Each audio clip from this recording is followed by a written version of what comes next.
BFM Business. 15h, 18h, l'émission 100% Bourse. Intégrale Bourse, Vincent Touraine. Allez, tout de suite, on va parler du marché américain avec notre invitée Julie Jourdan. Bonjour. Bonjour. Gérante action américaine chez Mansartis. Julie, on voit que le marché américain, qui est à des plus hauts historiques, peine à passer certains caps psychologiques, on ne le dira jamais assez. Le Dow Jones 20 000, c'est le signe de quoi ça? Que voilà, il n'y a plus de grain à moudre? C'est surtout le signe qu'on a beaucoup espéré et que maintenant on voudrait que ça se concrétise. Et cette concrétisation, elle va passer sans doute par un certain nombre de nouvelles dispositions réglementaires qui seront mises en place par le nouveau président. Mais en attendant, on a besoin de voir, de constater véritablement qu'on a une accélération de la croissance des profits aux États-Unis. Parce que qu'est-ce qui s'est passé? Quand on regarde ce qui s'est passé sur la dernière année, on voit que le dernier trimestre publié, donc le troisième trimestre, a signé le retour à la croissance des profits aux États-Unis après 5 trimestres de dégradation.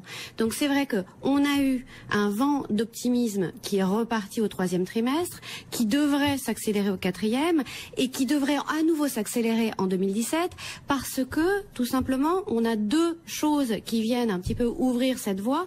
La première, c'est des indicateurs économiques. Ah voilà, j'allais vous le dire. Parce qu'on parle de Trump, mais avant Trump, il y avait quand même un début d'amélioration qui se confirme de l'économie, avec des bonnes statistiques, les chiffres de l'emploi. Les chiffres de l'emploi qui sont les hausses de salaire, oui. Mais surtout une confiance qui repart complètement à la hausse, parce qu'au-delà des chiffres de l'emploi, le moral des investisseurs aux États-Unis est complètement reparti à la hausse.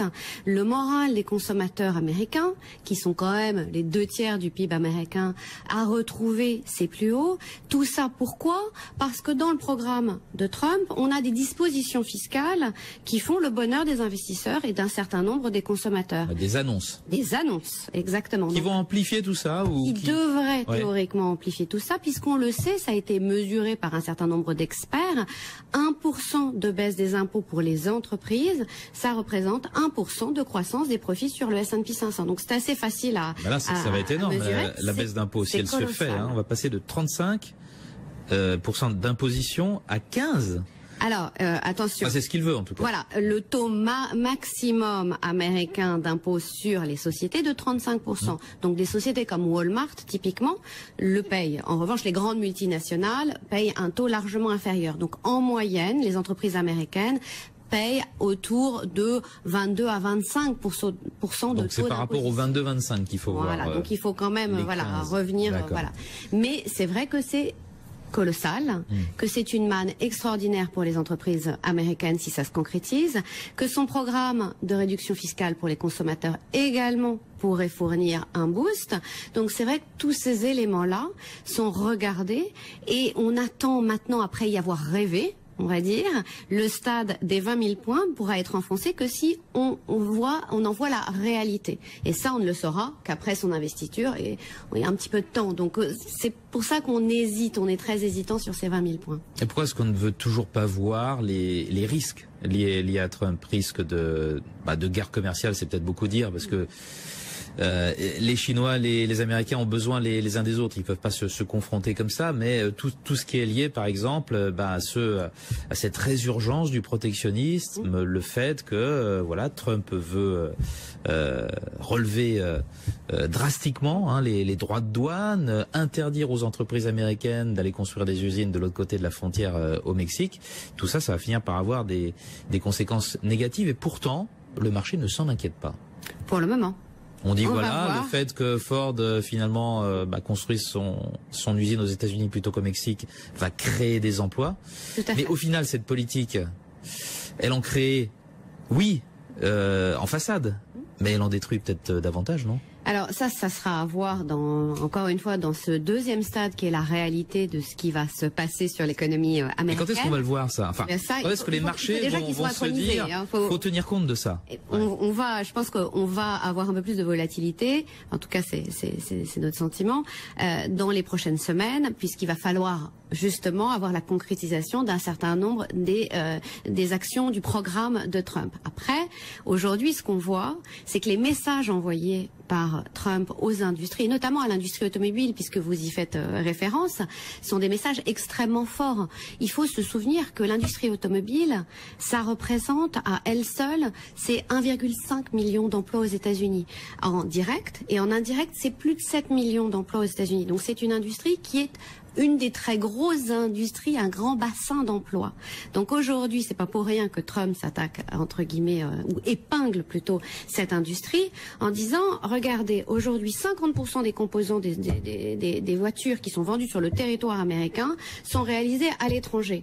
Donc on pourrait augmenter cette manne d'emplois, de salaires, d'impôts, etc. Pour les États-Unis. Maintenant, aujourd'hui, les entreprises américaines, ou les entreprises qui vendent aux États-Unis, puisqu'on l'a vu avec l'exemple. Ça va au-delà de l'automobile, hein. Ça va au-delà de l'automobile, puisqu'on a également des acteurs comme Under Armour, comme dans les équipements sportifs, qui vient d'annoncer qu'ils allaient relocaliser une partie de leurs emplois, veulent aller dans le sens de Trump. Jusqu'où ça ira? Ça a un coût, comme vous le disiez. On a une inflation salariale qui est le reflet d'une pénurie d'emplois, de salariés. Donc quelque part, à un moment donné, si on vient réindustrialiser ou relocaliser des industries aux États-Unis, c'est très bien, mais ça aura un coût financier pour les entreprises américaines. Donc il faudra effectivement, on le verra dans le temps.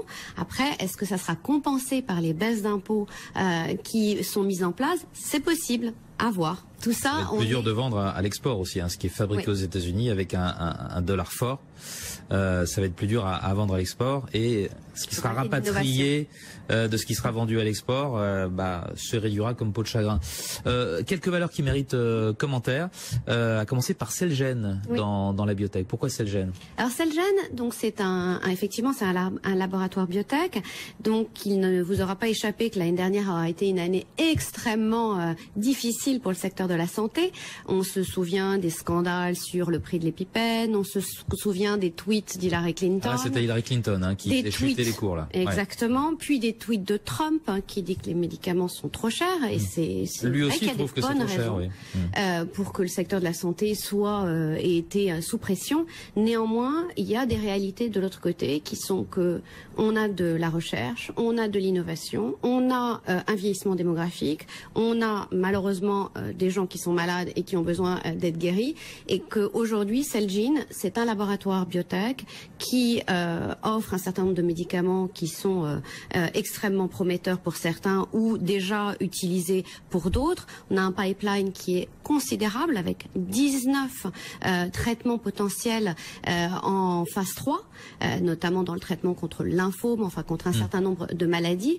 On a une société qui devrait générer un chiffre d'affaires de plus de 16% par an sur les 5 prochaines années, avec une valorisation très raisonnable. Ça me paraît être un dossier qui est extrêmement intéressant pour cette année. Valorisation raisonnable compte tenu de ces perspectives, mais du fait que les biotech ont pas mal consolidé d'une façon générale, donc en cette année 2016. Hein. Tout à fait. Très bien. Toute autre chose avec les médias, Disney. Du fait de quoi, des succès au box-office de Disney? Alors Disney, ça a été la mal aimée. Sur les 18 derniers mois, on a eu... Parce que ces chaînes de télé allaient mal. Parce que sa chaîne de sport payante, ESPN, perdait un certain nombre d'abonnés. Pourquoi? Parce qu'il y a un certain nombre de personnes qui ont préféré s'abonner à Netflix et ne plus s'abonner par exemple au câble, ne prendre plus qu'un accès Internet au début et choisir un certain nombre je dirais d'accès comme Netflix, HBO ou d'autres. Et donc c'est vrai que le modèle qui était celui des câbles opérateurs où on avait un bundle avec ESPN et d'autres chaînes a été ça a volé en éclats. Mis à mal. Aujourd'hui, on arrive à un moment où finalement tout ça est en train de se stabiliser. Les gens qui voulaient sortir de ce modèle-là sont sortis. Ceux qui restent sont finalement les amateurs aujourd'hui de sport qui ne couperont pas leur accès au sport. Et donc on a des comparaisons qui sont beaucoup plus faciles sur cette partie-là. Mais comme vous le soulignez, c'est beaucoup d'autres choses. Disney, c'est aussi un box-office. Eh oui, Star Wars. Un pipeline exceptionnel. On l'a vu encore avec Rogue One là qui est sorti en fin d'année 2016. 2016 qui marche extrêmement bien. On a également donc encore un film de Star Wars en fin d'année, mais on a beaucoup d'autres choses dans le pipe des studios. Donc c'est là aussi on devrait faire une bonne année là-dessus. On a également un parc de loisirs en Chine qui a ouvert il y a très peu de temps, qui marche très bien. On a également, je dirais, tout un caractère complètement atypique et exceptionnel des actifs. Et pour autant, c'est une société qui, comme je le disais au début, n'a rien fait sur les 18 derniers mois, qui a un beau potentiel de croissance, qui génère beaucoup de cash et qui a beaucoup de visibilité. Donc encore une fois, un beau dossier pour 2017. On a un mix qui se porte beaucoup mieux. Un mot rapide de Facebook. Pourquoi Facebook chez les FANG, comme on dit, hein, les grands de la technologie? Parce que c'est encore du potentiel, le titre Facebook. Alors, j'ai pas sa valorisation en tête. De potentiel. Alors en termes de valorisation, ça se paye si on prend le PE. Ouais. Ça se paye 24 fois pour une croissance du chiffre d'affaires de 35. Donc on est à un niveau 123 $ l'action. Voilà. Donc on est à un niveau de valorisation qui reste très raisonnable, avec aujourd'hui 1,8 milliard d'abonnés. Aujourd'hui, une monétisation qui est bien faite en termes publicitaires sur Facebook, sur la plateforme Facebook, qui commence tout juste sur Instagram, qui n'a ni commencé sur Messenger, ni sur WhatsApp. Donc on a une monétisation qui est encore un potentiel de monétisation qui est très important. L'intelligence artificielle à plus long terme, il y a beaucoup de projets, beaucoup de belles choses à venir encore chez Facebook avec un management de très grande qualité. Donc Facebook n'a pas fini de nous surprendre. Merci beaucoup Julie. Julie Jourdan d'avoir été avec nous, gérante action américaine chez Mansartis, 15h47 sur BFM Business. C'est Intégral Bourse. Merci d'être avec nous.